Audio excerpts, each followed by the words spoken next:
आज हम और आप सभी हमारे संत आशाभाई महाराज के प्रगट दिन के उपलक्ष्य में आयोजित इस सत्संग में सतगुरु सुखराम जी महाराज का ज्ञान श्रवण करने के लिए यहाँ पे आए हैं। और कल बहुत बढ़िया बाड़ी जी महाराज की शोभा यात्रा निकलेगी। तो आइए थोड़ी देर ज्ञान चर्चा कर लेते हैं। महाराज फरमाते हैं कि सतगुरु मिल्या इसी बिद पावे, पूतन खोज अगम घर जावे, जन सुख राम और गुरु सारा, फलदायक सब काम विचारा। हम भक्ति क्यों कर रहे हैं? हमारा भक्ति करने का उद्देश्य क्या है? पुनरपि जन्मम पुनरपि मरणम पुनरपि जननी जठरे शयनम। ये जो बार बार हम गर्भ में आते हैं जाते हैं, जन्म लेते समय भी दुख होता है, मृत्यु के समय भी दुख होता है, बुढ़ापे में दुख होता है। तो ये दुखों का कहीं न कहीं अंत होना चाहिए।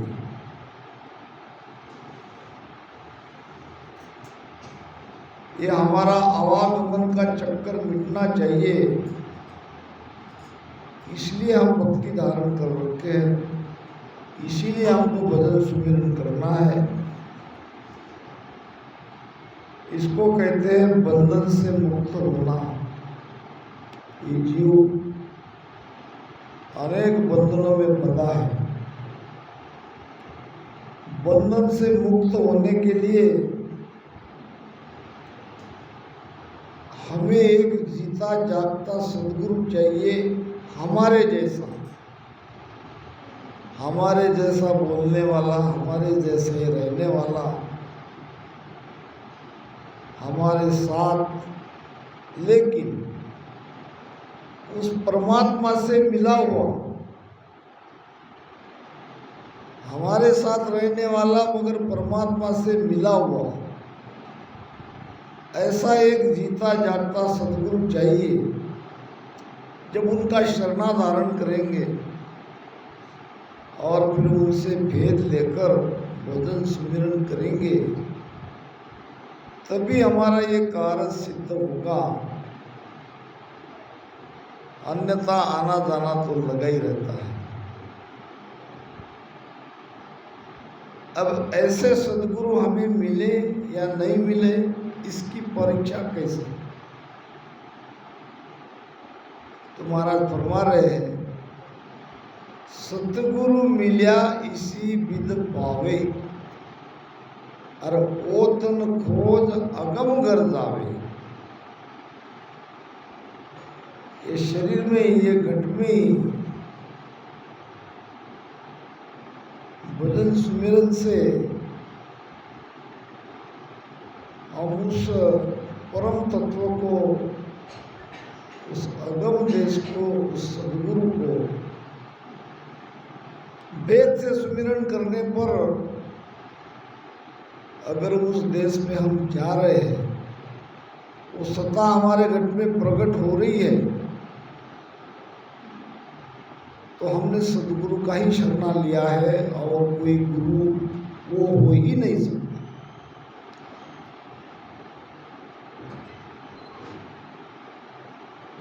बाकी जो गुरु हैं सब फल देने वाले हैं।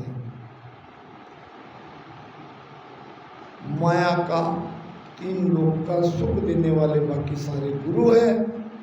सदगुरु आपको फल प्राप्ति का ज्ञान नहीं देगा, सदगुरु आपको कहीं उलझाएगा नहीं, सदगुरु आपको सारे भ्रम को दूर करके सीधे रास्ते पे लाके एक भजन सुमिरन का ही ज्ञान देगा।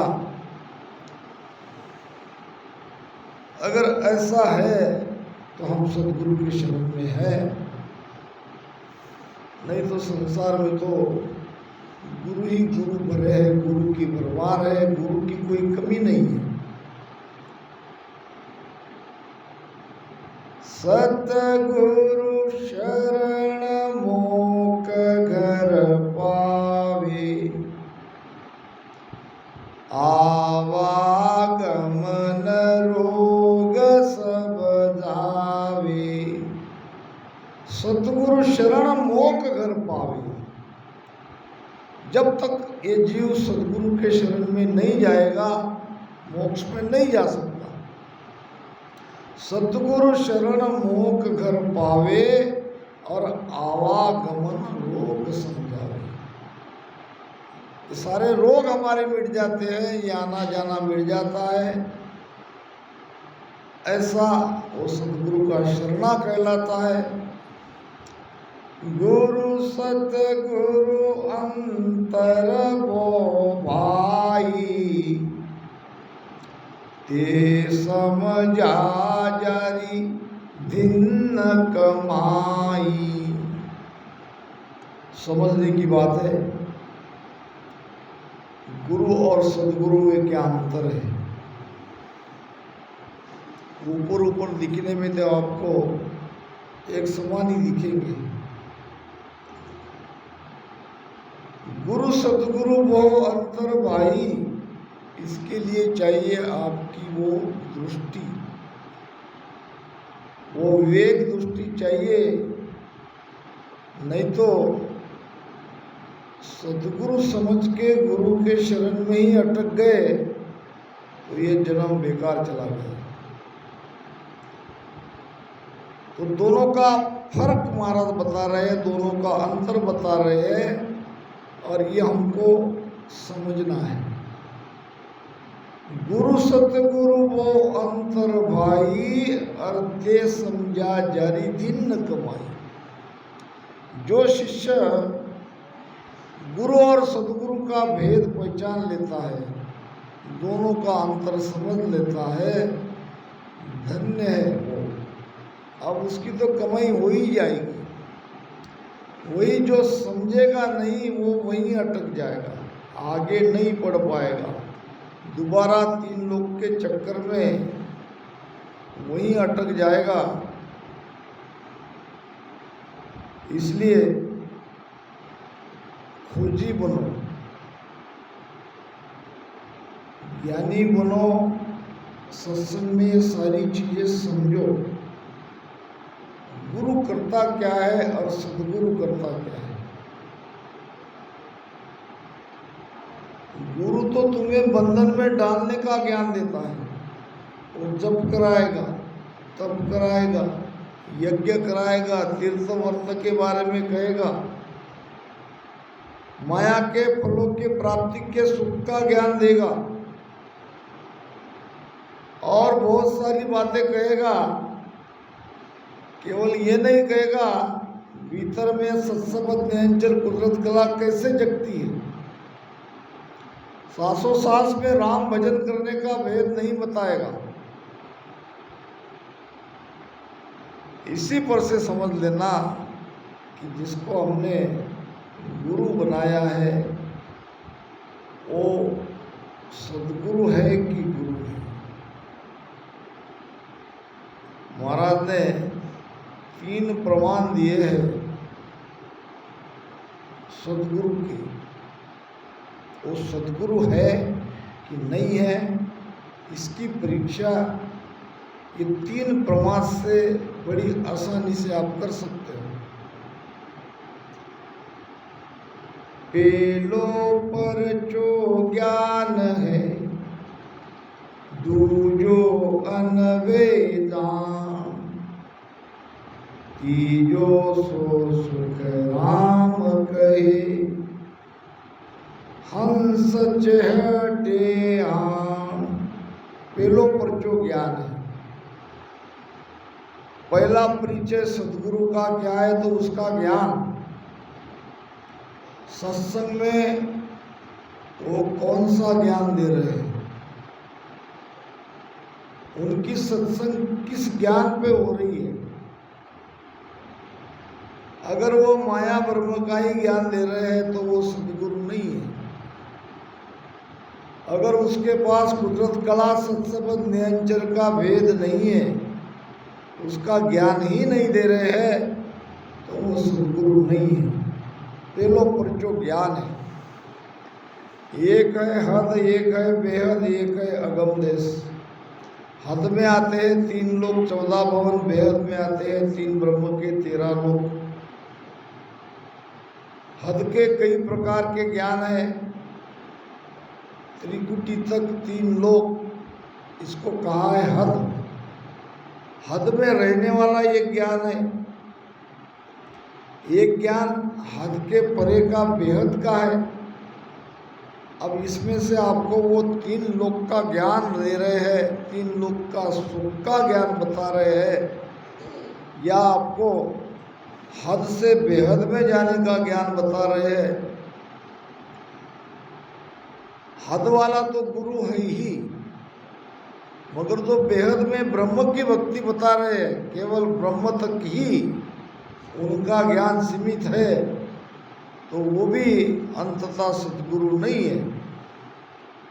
ज्ञान तो ऊंचा दे रहे ब्रह्म का, हद के परे का ज्ञान दे रहे हैं, मगर जब तक सत्संग नियंचर कुदरत कला घट में कैसी जगती है, कुदरत कला नहीं जगाते हैं, सत्शब्द हमारे अंदर नहीं प्रकट करा सकते हैं, वो सदगुरु नहीं है। पहलो परचो ज्ञान है। पहला परिचय उसका उनके मुख से निकला हुआ ज्ञान। सादा शब्दा पर की, साधु की परीक्षा वचनों से की जाती है। वचन से ही वो किस देश में है, किस देश की भक्ति कर रहे हैं, उनका सारा ज्ञान समझ में आता है। बीखो पड़े घर नार, बीखो नाम संकट, विपत्ति। विपत्ति में धर्म पत्नी की परीक्षा होती है, स्त्री की परीक्षा होती है, और सूरा को जब परखिए रणबाजे तलवार। सुरवीर की परीक्षा तलवार चलाने से होती है। सबकी अपनी अपनी परीक्षा है। दूसरी परीक्षा पहलो परचो ज्ञान है, दूजो अनुभव जान। दूसरी परीक्षा उन्होंने जो हमको वेद बताया है, उस वेद से सुमिरन करने पर हमारे अंदर वो शब्द जगा कि नहीं जगा, हमें वो अनुभव आया कि नहीं आया। अगर उन्होंने रास्ता बताया, उस रास्ते से हम चले और चलने पर हमें वो सत्संग का अनुभव भीतर घट में आ गया, हमारा कंठस्थान खुल गया, तो आपका ये दूसरा परिचय भी उनके बारे में जो है वो सत्य है। ज्ञान भी वो सत्स्वरूप आनंद पद का दे रहे हैं, मोक्ष का दे रहे हैं, और उन्होंने जो भेद बताया है, उस भेद से सुमिरन करने पर हमारे घट में भी शब्द जगा है। तीसरी परीक्षा है हंस चहटे आन। चहटे का मतलब क्या है? उनके शरण में आए हुए हंस किस प्रकार के हैं, यानी क्या चाहने वाले हैं। जरूरी नहीं है कि सदगुरु रहने के बाद उसको लाखों करोड़ों अब्जों शिष्य हो, जैसा कि हम देखते हैं। 3 लोक में भी ऐसे ऐसे गुरु हैं कि जिनके लाखों शिष्य हैं, जिनकी सत्संग सुनने के लिए लाखों लोग आते हैं। समय नहीं मिलता है, उनकी डेट नहीं मिलती, तारीख नहीं मिलती, और लाखों शिष्य भी है, तो ईश्वर से वो सदगुरु नहीं हो गए। वो लाखों शिष्य अगर मोक्ष प्राप्ति वाले हैं, मोक्ष के लिए इतनी भीड़ उनकी शरण में लगी है जाने के लिए, तो ही वे सदगुरु कह सकते हैं। सदगुरु ऐसे भी हो सकते हैं जिसके शरण में 150 या बड़ी मुश्किल से 200-400 शिष्य, क्योंकि आने वाले जो हंस है वो किस उद्देश्य से उनके शरण में आए, इस पर से उसकी परीक्षा हो जाती है। माया प्राप्ति वाले, फल प्राप्ति वाले लाखों लोग गुरु बनाते हैं, गुरु के शरण में जाते हैं, उनकी सत्संग सुनते हैं। तो तीसरी परीक्षा, ऐसे अमरलोक में जाने वाले हंस किस जगह जाते हैं, किसके शरण में रहते हैं, किसको सदगुरु बनाते हैं, वो कौन सा मार्ग है, वो कौन सा ज्ञान है, वो कौन सी धारा है। ये 3 परिचय महाराज ने बताया है। कागज के रे फूल पर भंवर न बेसे आय, उपवास सुख राम के मांड्या धकेल्या जाय। ये और प्रमाण बताया है हंस के लिए। कागज के रे फूल पर भंवर न बेसे आए, कागज का फूल है, आकर्षित है। ये फूल असली फूल नहीं है, मगर कितने आकर्षित दिख रहे हैं।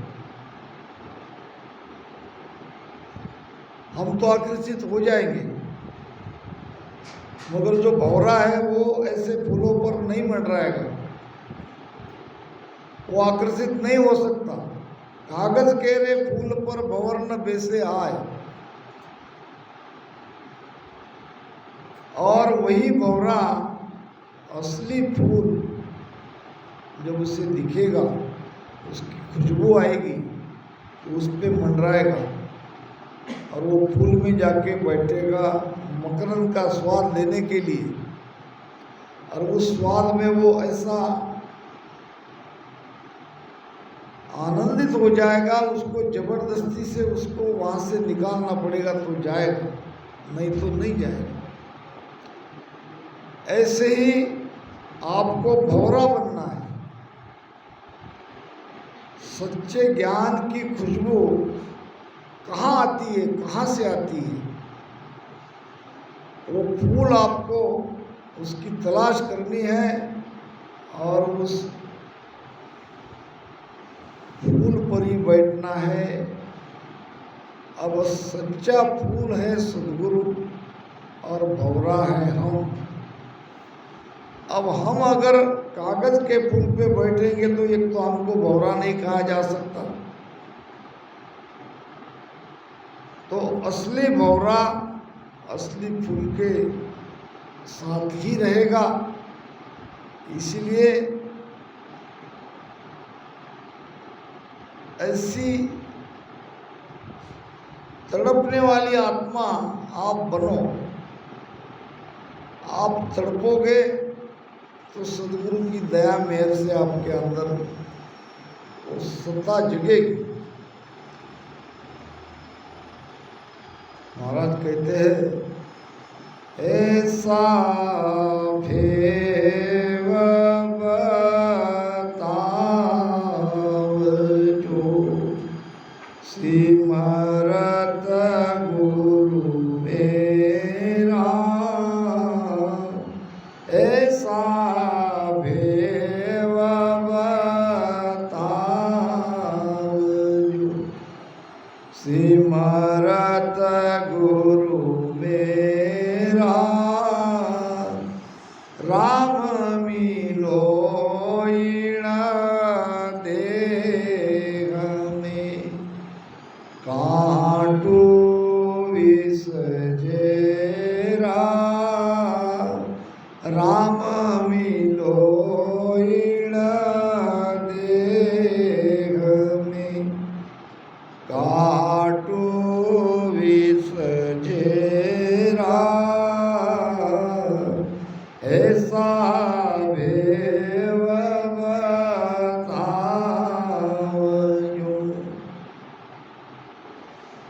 प्रार्थना करनी पड़ेगी कि हे गुरु महाराज,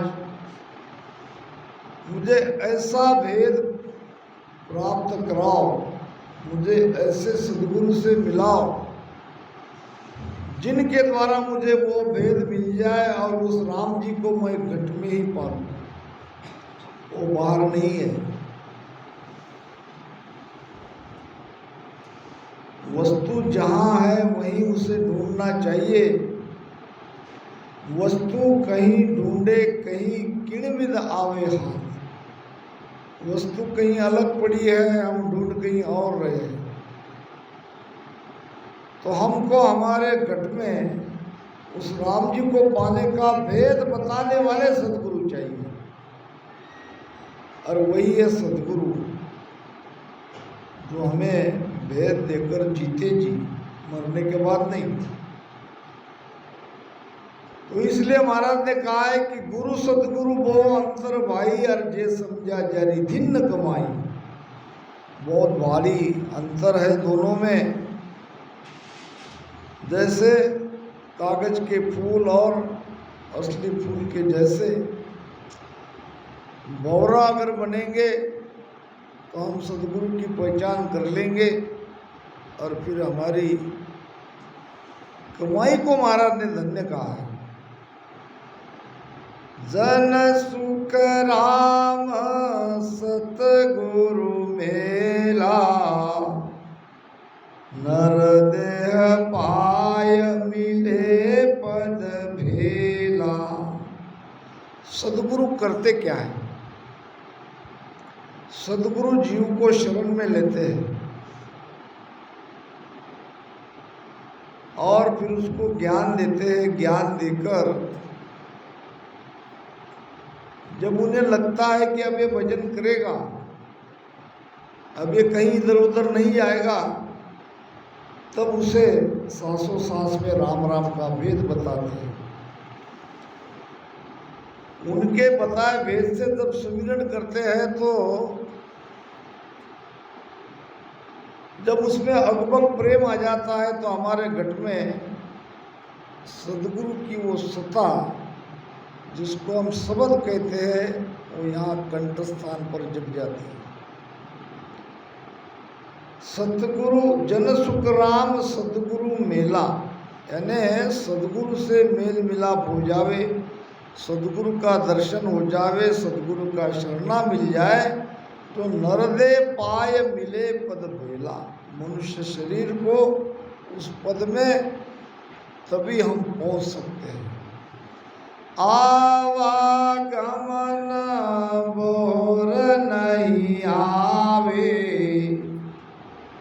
पण भाग बिना सतगुरु नहीं पावे। ये बात सत्य है कि सद्गुरु मिलने के बाद जीव का आवागमन मिट जाएगा, दोबारा वो वापस गर्भ में नहीं आएगा। आवागमन बोर नहीं आवे, पण भाग बिना सद्गुरु नहीं पाए। सद्गुरु मिलने के लिए भी भाग्य चाहिए, पूरब की कुछ कमाई चाहिए, कुछ सुकृत चाहिए। ऐसे नहीं मिल जाते सद्गुरु, ये भक्ति भी ऐसे नहीं मिलती है।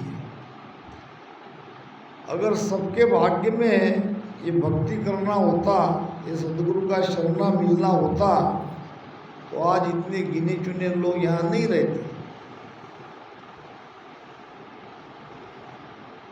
भीड़ वहाँ लगती है जहाँ माया का सुख है, और परम सुख पाने के लिए भाग्य चाहिए, और बड़भागी जो जीव है वही सदगुरु के शरण में आते हैं। महाराज कहते हैं, काग पलट हंस होए कीट सो भूमि कहा, बड़भागी सो जीव शरण सतगुरु की आवे, और काग पलट हंस होए कीट सो भृंग कहा। कैसे बड़भागी है हम काग के जैसे थे, उस काग के जैसी हमारी वृत्ति थी। विष्ठा में मरे हुए पशु में ज्यादा आकर्षित होते हैं काग। ऐसे काग की जैसी हमारी वृत्ति थी, मगर जब हम सदगुरु के शरण में आए तो हम हंस बन गए। अब हंस बनने के बाद हम हीरा चुग रहे, वो आनंद ले रहे, जिसके बारे में न कभी सोचा था, क्योंकि हम बड़भागी हैं, हमें शरणा मिला। कीट सो भृंग कहावे, हम कैसे थे? कीट के जैसे। महाराज कहते हैं, दिन दिन जारी सफल कमाई, जा संगत सतगुरु की पाई।